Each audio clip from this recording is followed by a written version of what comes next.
नमस्कार दोस्तों, हाल ही में दिल्ली के मुखर्जी नगर में स्थित एक यूपीएससी सीएसई की कोचिंग कराने वाली एकेडमी राउज आईएएस एकेडमी के बेसमेंट में 3 मासूम बच्चों की मृत्यु हो जाती है। मृत्यु का कारण बनता है पास के ही सड़क से बहता बारिश का पानी जो बेसमेंट में घुस जाता है और उस पानी में डूबकर 3 बच्चों की बड़े ही दर्दनाक तरीके से मृत्यु हो जाती है। ये खबर आज के टाइम पे सोशल मीडिया पे, डिजिटल मीडिया पे काफ़ी ज़्यादा प्रचलित है, लेकिन इस खबर के पीछे का जो छिपा हुआ सिस्टम है, जो कि सिस्टम की इनकॉम्पिटेंसी, सिस्टम का करप्शन, जो कि सिस्टम के फेल्यूर का कारण है, वो असल में क्या है? क्यों एक दूसरे पे, चाहे वो राज्य सरकार हो, केंद्र सरकार हो, थोप रहे हैं? लेकिन इस खबर के पीछे का असल कारण क्या है? कौन जिम्मेदार है इन 3 बच्चों की मासूम मृत्यु के लिए? जानेंगे आज के इस वीडियो में। ये भी जानेंगे कि किस तरीके से इन बच्चों को दिल्ली बुलाया जाता है, किस तरीके से ये बच्चे जो कि हाई रेंट पे कर रहे हैं लेकिन फिर भी पुअर फैसिलिटीज़ में अपनी ज़िंदगी बिता रहे हैं, सिर्फ बिता नहीं रहे बल्कि एक्सट्रीम कंडीशंस में प्रिपरेशन भी कर रहे हैं। जानेंगे आज के इस वीडियो में। बहुत बड़ा ट्रेजेडी हुआ था जिसको we would like to name as a mass murder. All 3 students lost their lives in a tragic accident. दोस्तों, जो हाल ही में जो प्रकरण हुआ है जिसके अंदर 3 मासूम बच्चों ने अपनी मृत्यु गंवाई है, उसका कारण तो बारिश का पानी बना, जो कि ड्रेनेज ब्लॉक थे आसपास के इलाके में, जिसके कारण वो पानी पूरा बेसमेंट में घुस चुका था और वो पानी में डूबकर 3 मासूम बच्चों की जान चली गई। इसके ऊपर कई ज़्यादा आंदोलन आप राजेंद्र नगर, मुखर्जी नगर के इलाकों में आज देख पा रहे हो। वहाँ पे आंदोलन कर रहे बच्चे बड़े ही भावपूर्वक तरीके से अपने मित्रों को याद कर रहे हैं, अपने मित्रों को श्रद्धांजलि दे रहे हैं। लेकिन इसके बीच वो ये भी मांग कर रहे हैं उनके जो फेमस यूपीएससी कैटेगरी के फैकल्टीज, मोटिवेशन देने वाले टीचर्स, इंस्पिरेशन देने वाले टीचर्स उनके साथ क्यों नहीं। मैं बात कर रहा हूँ विकास दिव्यकीर्ति सर, अवध ओझा सर के बारे में, जिन्होंने हाल ही में कुछ इंटरव्यू देकर अपना साइड क्लियर किया है कि किस तरीके से अगर कोई एंटी सोशल एलिमेंट उन आंदोलन में रहा तो उनके पर्सनल सिक्योरिटी को खतरा हो सकता है। लेकिन अगर मैं विकास दिव्यकीर्ति सर की बात मानूं तो उनका कहना है कि किस तरीके से उन्हें पर्सनली एक बलि का बकरा बनाया जा रहा है इस पूरी घटना के अंदर। दोस्तों, क्या सच है क्या झूठ, ये मैं इस वक्त नहीं कह सकता, लेकिन अगर कुछ सच में इस प्रकरण के ऊपर कहा जा सकता उसे इस वीडियो में मैं बड़े ही अनस्क्रिप्टेड तरीके से कहने की कोशिश करूंगा। सबसे पहले समझते हैं यूपीएससी कोचिंग इंडस्ट्री को। ये पूरे कोचिंग इंडस्ट्री के अंदर जो मैक्सिमम बच्चे एग्जाम की प्रिपरेशन कर रहे हैं मुखर्जी नगर, राजेंद्र नगर एरिया में रहकर, वो बेसिकली गाँव देहात के एरिया से आकर तैयारी कर रहे हैं। और उन्हें यहाँ तक किसने लाया? अगर हम बात करें, अगर आप कुछ इंटरव्यूज देख पाओ इन बच्चों के, तो उन बच्चों के लिए मोटिवेशन, इंस्पिरेशन ने काफी ज्यादा रोल प्ले किया है उन्हें अपने गांव देहात से दिल्ली आने। राजा हो, इसलिए प्रजा से ज्यादा बात मत किया करो। तुमसे बात करने के लोग तरसे, तुम चिंता मत करो कि घमंडी करके अकेले बैठे और बात मत करो। सिर्फ ये एक और बात मान लो तो तुम्हारी समझाओ, बात मत करो। मोटिवेशन, इंस्पिरेशन, दोस्तों एक गरीबी की एस्पिरेशन, मोटिवेशन, इंस्पिरेशन बेची जा रही है इन बच्चों के लिए वीडियोस के फॉर्म में, लेक्चर्स के फॉर्म में। अगर हम बात करें किस तरीके से एक झोपड़े से लेकर कलेक्टर के बंगले तक का एस्पिरेशन बेचा जा रहा है इन बच्चों को, जिसके कारण वो बच्चे अपनी जमीन बेचकर ब्याज पर, बेसिकली पैसे ब्याज पर खरीद कर यहाँ पे आके प्रिपरेशन कर रहे हैं। क्यों कर रहे हैं वो? क्यों उनके माता पिता उन्हें प्रेरित कर रहे हैं कि जाओ वहां पे तैयारी करो? उसके पीछे का कारण भी ये मोटिवेशन, इंस्पिरेशन है। तो सबसे पहले ये मोटिवेशन, इंस्पिरेशन की इंडस्ट्री को समझना जरूरी है कि किस तरीके से ये रोल प्ले करता है आपको यूपीएससी की तैयारी में घसीटने के लिए। दूसरी बात, 3 टाइप के बच्चे इस एग्जाम की प्रिपरेशन करते हैं। सबसे पहले क्रीम लेयर, जो कि IITs, NITs, top medical colleges, top career professionals आकर इस एग्जाम की तैयारी करते हैं। मैक्सिमम ऑफ देम घर पर बैठ के तैयारी करते हैं, अपने कंफर्ट में तैयारी करते हैं, अपने फिजिबिलिटी के साथ तैयारी करते हैं। और मोस्ट ऑफ देम अगर उनके अगर प्रॉपर क्लस्टर की बात करें तो success rate from that cluster is actually high, और ये हर कोई समझ सकता है।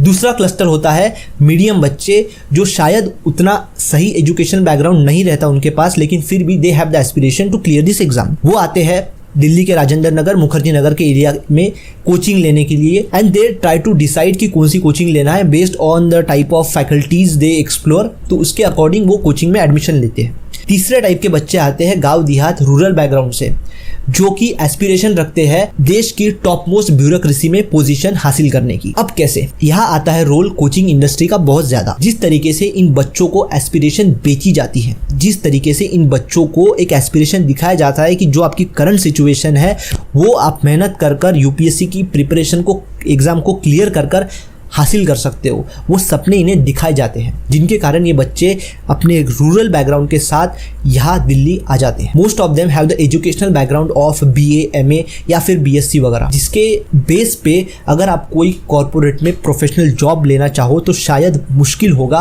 एक्चुअली में उस बैकग्राउंड के साथ जॉब लेना। I may be wrong but this is the market situation right now it is. बाद में बात आती है कि किस तरीके से इन बच्चों को यहाँ दिल्ली में आने के बाद परस्यूएट किया जाता है, उनसे एडवांस ले लिया जाता है, उनसे हाई रेंट लिया जाता है और बड़े ही पुअर फैसिलिटीज, बड़े ही एक्सट्रीमली एकदम खराब फैसिलिटीज में उन्हें रूम्स दे दिए जाते हैं, बड़ा ही खराब फूड उन्हें दे दिया जाता है। ये मैं खराब इसलिए कह रहा हूँ क्योंकि मैंने हाल ही में कुछ वीडियोस देखे हैं दिल्ली के, जहाँ मैं देख पा रहा हूँ कि कितना ज़्यादा पैसा दिया जा रहा है और कितनी खराब फैसिलिटीज़ उनको बदले में दी जा रही है। एक सवाल उठता है कि क्यों ये बच्चे इतने खराब सिचुएशन में भी रहकर सर्वाइव कर रहे हैं। उसके पीछे का भी कारण बनता है दोस्तों इनका continuously supply of videos of inspiration. राजा बनिए साहब, आप राजा बनिए, आप राजा बनने के लिए पैदा हुए हैं। कुछ समय बाद आप एग्जामाइन करते हो, राजा तो छोड़िए साहब, पटवारी बनने की भी लायकी ये बच्चे खो चुके हैं इस कंडीशन में सर्वाइव करते करते। तो क्या राजा बनने के लिए एक एग्जाम दी जाती है? क्या राजा बनने के लिए मोटिवेशन देकर UPSC की तैयारी करनी पड़ती है? ये सवाल शायद बच्चे सोचना छोड़ देते हैं एक पॉइंट के बाद, क्योंकि वो सोचते हैं सर ने बोला है, कंडीशन अच्छी हो जाएंगी, this are all the things this matter to them at that time. But सबसे ज़्यादा ज़रूरी हो जाता है सवाल करना कंटिन्यूसली खुद से कि क्या मैं कंटिन्यूसली इस चीज़ को कर पाऊंगा? क्या मेरे अंदर मेंटल एबिलिटी, क्या मेरे अंदर वो एनालिटिकल स्किल है, क्या मेरे अंदर वो क्षमता है सोचने की? जो क्वेश्चन पूछ रहा है मुझसे एग्जामिनर, क्या मुझसे, for example let's talk about governance की अगर हम डेफिनेशन की बात करें तो administrative authority, political authority, economical authority government के पास होती है to govern the state so that एक स्टेट का वेलफेयर हो। यहाँ पे अगर हम इस पूरे डेफिनेशन के अराउंड कुछ सोचने की बात करें, एनालिटिकल थिंकिंग बात करें, कोई सिनेरियो दिया जाए तो क्या आप उस सिनेरियो के अंदर इस डेफिनेशन के अकॉर्डिंग कुछ सोच पा रहे हो? ये सारी बातें मैटर करती है। शायद कोचिंग इंडस्ट्री इस बात पर इनिशियली फोकस नहीं करती है कि वो आपकी कुछ स्क्रीनिंग ले, कुछ आपके साथ बैठकर आपको जान पाए कि कितना आपके अंदर मेंटल एबिलिटी, स्किल, एप्टीट्यूड वगैरह है इस एग्जाम के बारे में जानने का, या फिर इस एग्जाम को रफली आप क्या किस तरीके से क्लियर कर पाओगे या नहीं। इस आई डोंट से कि यार ये हो पाएगा, लेकिन जानना ज़रूरी है कि आपकी मेंटल एबिलिटी कितनी है इस एग्ज़ाम को निकालने के लिए। उसके आधार पर आपको एक प्रोफेशनल गाइडेंस दी जाए कि आप इतने ज़्यादा पानी में हो, अब सोचिए आपको क्या करना चाहिए। एक एटलीस्ट आपको आपका रिपोर्ट कार्ड तो दे दिया जाए ताकि आपके लिए आसानी हो जाएंगी डिसीजन लेने में। लेकिन कोचिंग इंडस्ट्री तो साहब चलती है बिजनेस, मनी, कितनी भी फिलॉसफी दे दो, एक्चुअल घर तो पैसे से चलता है। ये कोचिंग इंडस्ट्रीज के जितने भी टॉप फैकल्टीज है वो अच्छे तरीके से जानती है और वो कंटिन्यूसली इसका सप्लाई आप तक होने देती है और यही उनका पूरा बिजनेस मॉडल होता है। लेकिन आने वाले समय में चाहे वो राज्य सरकार हो, केंद्र सरकार हो, एक में को ब्लेम गेम हमेशा चलता था, हमेशा चलता है, हमेशा चलता रहेगा। किस तरीके से MCD का रोल रहा है इस पूरे घटना के अंदर, किस तरीके से बेसमेंट में कोचिंग चलने की परमिशन MCD ने नहीं दी थी, फिर भी कोचिंग इंडस्ट्री चल पा रही है बेसमेंट के अंदर। किस तरीके से कोई बड़ा कोचिंग फैकल्टी बोलता है मॉल के अंदर तो चल सकती है। साहब मॉल का इंफ्रास्ट्रक्चर तो देखिए, आपके मुखर्जी नगर का इंफ्रास्ट्रक्चर देखिए कि किस तरीके से वायरें, इलेक्ट्रिसिटी की वायरें खुली हुई है जिसका शॉक लगकर बच्चों की डेथ हो रही है। उसके बारे में तो आप कुछ नहीं कह पा रहे हो। मैं आपके नॉलेज को, मैं आपके ऑरा को कुछ नहीं कहना चाहता हूँ। You are a very good faculty, you have a very good knowledge, but at least try to be more humble to the students, at least try to be generous, at least try to have that empathy towards the people of your actually to whom you are doing your business with. Try to have वो गरीब बच्चों के आप 10,000 भी कम नहीं कर रहे हो sir. What you are taking from them is actually their precious years of life. आप उनसे छीन रहे हो उनका precious years of life। अगर आप कुछ एक छोटी सी स्क्रीनिंग कर कर भी उनको बता पाओ, उनको समझा पाओ कि भाई साहब नहीं हो सकता, तो शायद उनकी ज़िंदगी किसी और डायरेक्शन में बेहतर हो सकती थी। ये कौन समझेगा।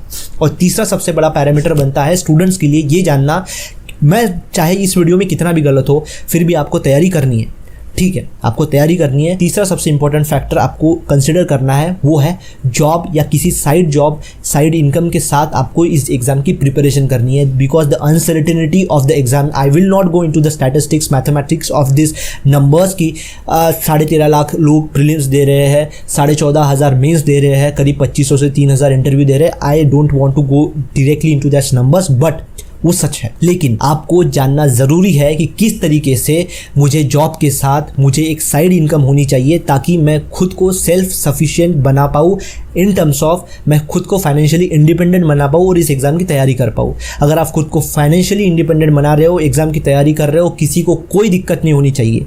आप फैमिली के ऊपर भी खुद को नहीं डिपेंड कर सकते क्योंकि ये एग्ज़ाम काफ़ी ज़्यादा अनसर्टेन है। इस एग्ज़ाम के अंदर कुछ नहीं बताया जा सकता। Only thing which matters is not the hard work here, luck has lot to play. Again system विस्टम ये हमेशा से वैसा था, है, रहेगा, because the end game is how much powerful you are. मैं आपको बोलूँगा if you want to go on a powerful position, prepare for this exam, you will be going to that positions. Be as honest as you can. आपके साथ जो बीता है वो आने वाले लोगों के साथ ना बीत पाए, इसको आप इंश्योर कर सकते हो। इसके लिए ये एग्जाम अपॉर्चुनिटी देती है आपको, और I am not in the position to give lot more ज्ञान on this, but yeah that is something you can watch 2 videos, good videos around this exam. Go watch it. This was it from my side for today. Thank you.